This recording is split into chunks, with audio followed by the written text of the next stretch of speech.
Hey everyone. Thank you for staying so late. This is the first time that I do a talk almost at the end, and it is wonderful to see you sitting around. Did you take your meds? No, I'm not kidding. I heard some alarms going off a little while ago, so hopefully everybody did. And before I start, I know we have all thanked the sponsors, which is important. Thank all of you for having us here. I want to thank the patients and the caregivers especially for being here. You do a wonderful job, and I applaud you and I respect you very much. And our neurology team over there, Neurology 1, thank you for being here with us. And there's three people that I would like them to come here, and it's Ross, if you can come, Eduardo, and I have you here already. So Eduardo, yeah, it's you. There's not other Eduardo, yes. In Spanish, Eduardo. Maybe there's an Edward. No, come here. And Ross, where is Ross? Okay. So, yeah, I know, I see that. So, there is a lot of planning behind this, and these three people have done a wonderful job, and I would like everybody to give a round of applause for them, that they have been wonderful, and thank you for your time. Thank you, and thank you. Now, behind them, there's even more important people. You know that, right? So, Diane, thank you so much for tolerating Ross during these days and for helping, have this. And then there's a Steve or Stephen. Steve, where's Steve? He left. But Steve, anyway, thank you. And then, in your case, a round of applause for your wife. That it must be like, it's tough. That job is very tough to be your wife, but I love you. Anyways, thank you, everybody, and let's get you started. Now, there is a cup of water around. Everybody have their cups, right? And vente, Ima. Before we start, I'm not a magician, but I'm going to show you something that we do in Puerto Rico. And I would like everybody to get their glasses up, right? And we want to thank God for having us here, and many blessings to all of you. And we're going to just do it. So this is how we do it in Puerto Rico. Pa arriba, everybody pa arriba. Pa abajo, pa el centro, y pa dentro. All right, ready. Salud. Now ready to start. So, who's changing the slides? Where is it, Barbara?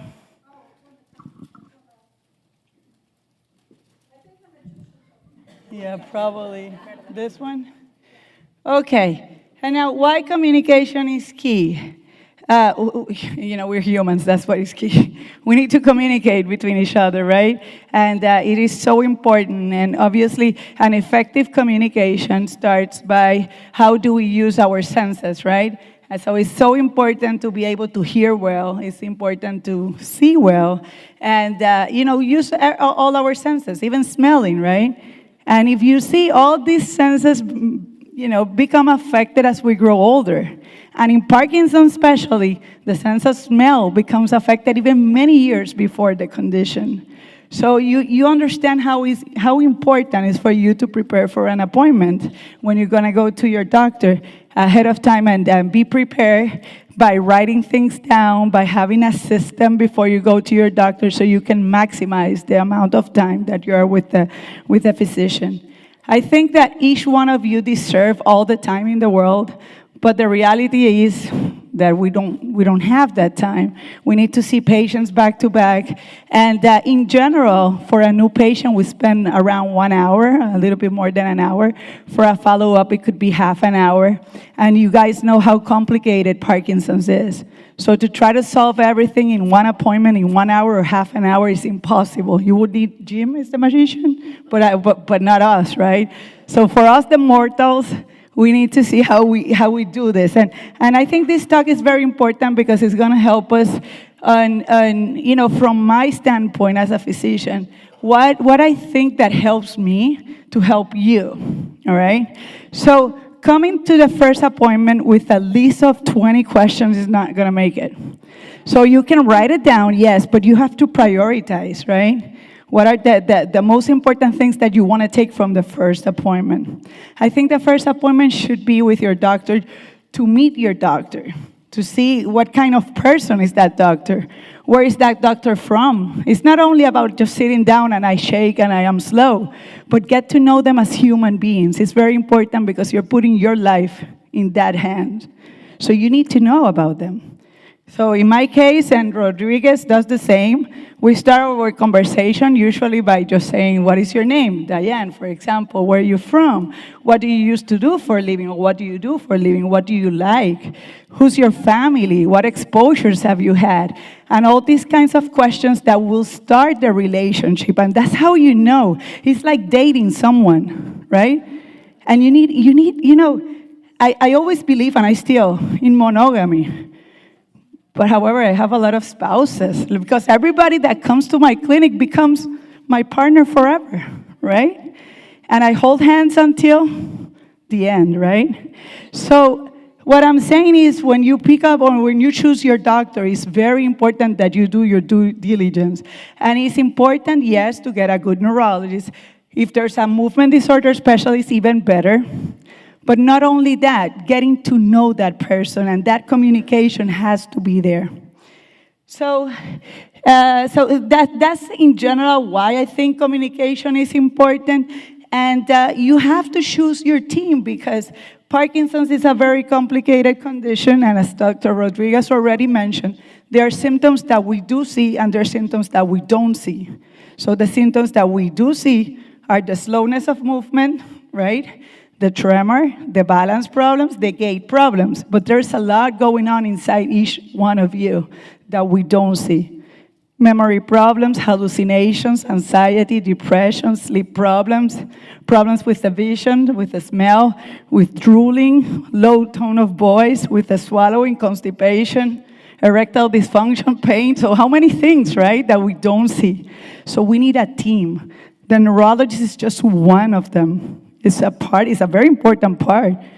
It's a captain, but actually, the captain needs somebody else to actually execute what the plan is.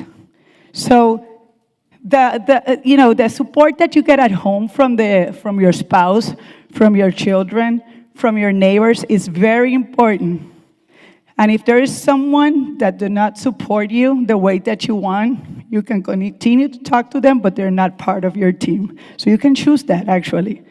So you'll choose your neurologist, you'll choose who's your care partner or the people that are around you to help you. But the same way, we need physical therapy, we need occupational therapy, we need speech therapy that actually does speech, swallowing, and cognitive therapy as well. We need nutritionists to be involved. We also need psychiatrists or psychology, which is so important. We need something else to relax a little bit, so some kind of meditation or yoga instructor or someone that help us with that part as well. So there are many persons that are important to choose in your team, and this should be your goal from the first day.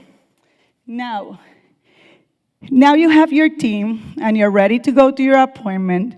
And for your first appointment, there are different situations that you go through. For example, you may be tired, you may be a little bit forgetful, you're going to be anxious, and you're going to forget everything. You're just going to get there, and you're going to see me and say, "Hi, Dr. Benes," and I'm going to say, "Hi, how are you? How can I help you?" And the most common answer that I get is, "I don't know. I don't know what I'm doing here." So to max, and that's normal, and that's fine, because you're nervous, you don't know how can you help me? So write it down and come with already with your questions. For example, if you're a newly diagnosed and you're here for a second opinion, so your question could be, the first one could be, "I'm here to review my diagnosis." And then we'll start the conversation, right?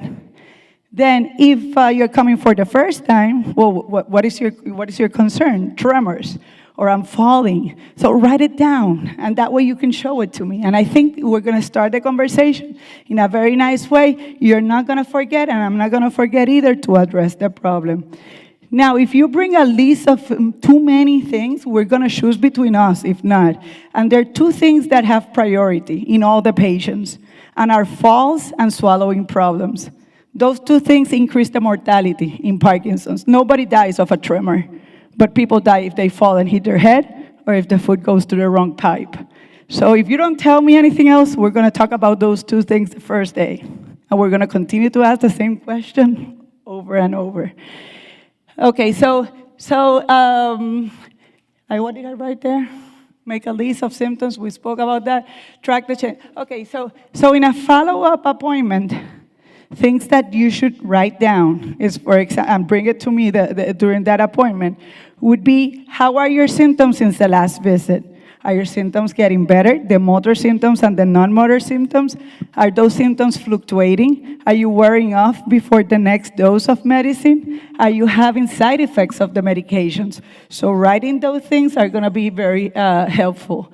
Bringing all your medications is important.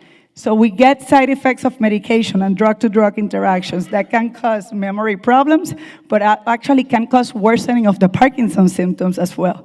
And there are many medications that can cause tremors, and there are many medications that can cause symptoms that look like Parkinson's, and it is not. So bringing even over-the-counter medications is important so we can review the list.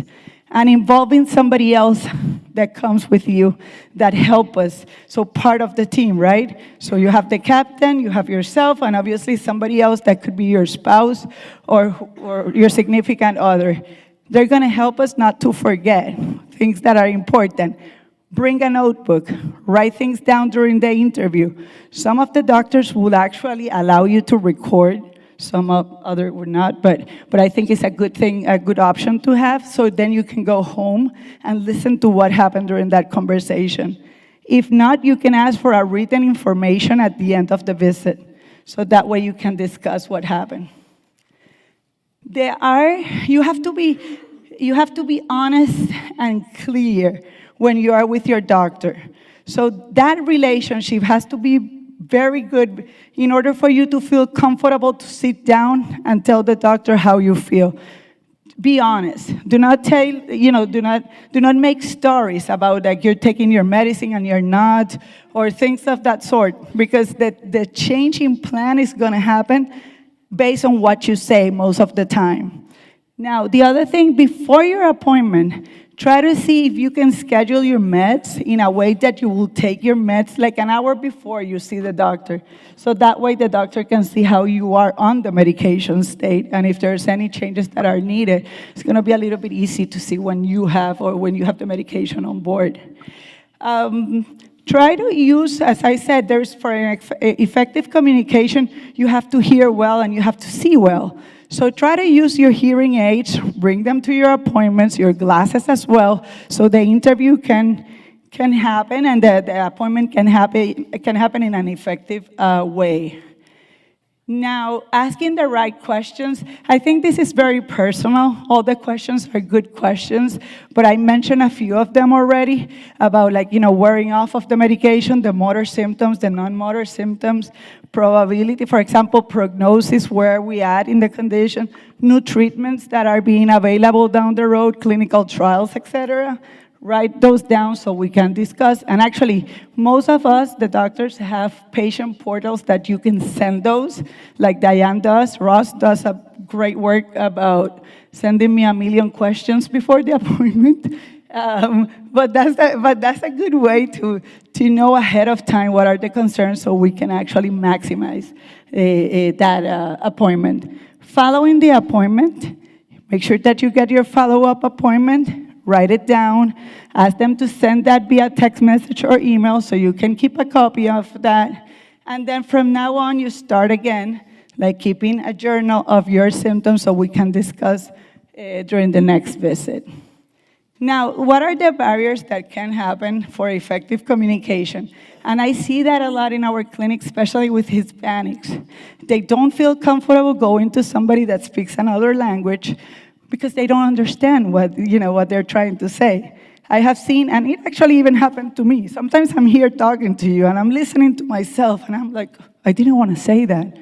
And it just come across like that, right? And I try my best, and I use my hands, and I write it down to try to communicate effectively. However, it does affect the communication, and sometimes in your to-do list that when you're picking up or you're choosing your doctor, that's one of the things that you can consider. You can consider somebody that speaks your same language, that have your same culture, or even your same religion. For some people, very important that. So psychological is another thing. When you go to doctor's appointment and you're anxious, especially, things all of a sudden don't even make sense. Most of the people are gonna block, and the conversation it's not fluent anymore. In my case, and Rodriguez does the same, for example, we don't wear lab coats. So that way there is not that, I'm a doctor and you're a patient. It's more a relationship, as I said from the beginning, that you're coming to see me as a professional, that's fine, but I'm as human as you are. I go to the bathroom the same way that you go. So, and when you start seeing that, there is a respect. It's not that we're not disrespectful, right? However, when that happens, and that click happens, and that hug happens, that I'm here for you, and that part of the human part is so important in medicine, and I cannot encourage you more to look for that in your physicians. Yes, it's important that they are trained well, that they are fellowship trained even better, that they have their boards. All of them should have it. But besides that, what else? And that's, in my case, I would look for that little extra, that you are here with me, that you're holding hands with me, that you understand me, that you know my family, that you are not another number in the clinic, right? So, I have here Emma, and we already spoke about this slide, but I have here Emma, which is one of our nurse practitioners, and she's wonderful. She actually created I don't know if they're a binder of examples of things that would actually be very helpful for the communication of how can you divide different things, right, Emma, in order when you're going to bring them to the provider, like for example the blood work and the surgeries, etc. So she has prepared some slides for you, and I will leave you with her so she can explain a little bit more this. Thank you. Hi, everybody. Thank you very much for indulging me and talking here today. The first time I ever spoke with Dr. Benes, we always had a joke that it was really hard for her to relinquish the microphone. So, it seems like we're establishing that trust now. The first time she kind of hold the microphone like this for me. Now she just stressed that I'm going to give it back. So, we're winning. I'm one of the newer nurse practitioners. Like Eduardo threw me under the bus, and he says that I've been a nurse for decades. Like I invented nursing with Florence Nightingale or anything. I didn't. I was a nurse for 12 years, and then I moved on to nurse practitioner, became a doctor of nursing practice, like Maria Torres, who's here with us today, and Michael, who you met earlier. And I have really much appreciated my time in Neurology One because, like Dr. Bennett said, they are a family, and our patients are a family to us as well. So when you try to establish this care with your patients and you establish these connections, sometimes it becomes essential for our patients to be prepared when they come to our clinic. We talk about a lot about a multidisciplinary approach, right? We all want to make sure that your neurologist knows what your cardiologist is doing, and sometimes it's hard for us to get those records, for us to get those tests that you've done in the past. The healthcare system itself is just not set up to be conducive to that sometimes. So we have to rely sometimes on our patients being advocates for their own health and provide us, with that information so that we can more effectively take care of those needs during the visit. And that's what those folders that we're going around. It's just some examples on how to do that. Some of the other resources that we have available for us are the technological resources. Almost everybody in this room has an iPhone or some sort of smartphone. There's a ton of apps in there. They're very easy to use. There are apps that you can just press the little microphone, tell them your medication list, and they will provide and keep everything together in one spot just for you. Some of them will send you reminders on when to, refill your medications. It will connect to your pharmacies. So there's just a ton of resources just at the palm of your hand. Just start using those things. There's the Hey Siri, Hey Alexa, Hey Google. There's all these little gadgets that all, my kids use absolutely more wonderful than I do, and I rely on them all the time. Do the same. Rely on your kids, rely on your grandkids. The holidays are coming up. Ask them. Ask them for my Hey Google, Hey Alexa. They're wonderful. They're wonderful resources. They can put things together for you. You can connect it to your phone. You don't even have to type. You just press your little microphone and they will create different resources for you. The folders that are going around, and we'll leave them in the table maybe if you don't get a chance to look at it. It's just super simple to do. It was something that we created. It's something that we created based on the feedback that I've gotten from a lot of our patients, and not the feedback from the other providers. So patients that come to our clinic and they present with a complete list of medications. They can present with a first page of every little problem that they like to discuss. They can present us with the last time they saw their cardiologist, or the last time, why are they on Eliquis? Why are you on a blood thinner? Is this a stroke prevention? It's just super easy to do. I order all of the stuff on Amazon, so the prices that you see there are basically the ones from getting everything delivered to my house, so you can get it a lot cheaper for sure if you go to the dollar store or anything like that. So those resources are very much available for you, and I included in the folder some worksheets, and the worksheets are free to download. That's the website. And the worksheets are super easy. They just says family history, and then you enter your family history. It says medications, and then you enter your medications. It gives you some questions, some examples of questions to ask if you kind of freeze up in your appointments. It's sort of like a little nudge of information that will be extremely helpful to us and to you to make the most out of your appointment, because we all want to sit down and get to know you, but we also are here for a reason. And the more efficiently that we can create that communication, the better that we can do both things. And this is the worksheets that I was telling you about. So it's super user-friendly. You can download them, and it's about 5 of them: family history, medications, social history, health history. And in those folders, there's an example of just a few, how to divide it. So you have your neurologist appointments, you have your cardiologist, you have a little space for your test, for your lab work. So that way, when you first come to that appointment, instead of having to wait for the next appointment to review any of those stuff, we can do them directly on the first one. And it will save you a trip. It's a lot more efficient for sure. And I think that's all I had. Relinquish back.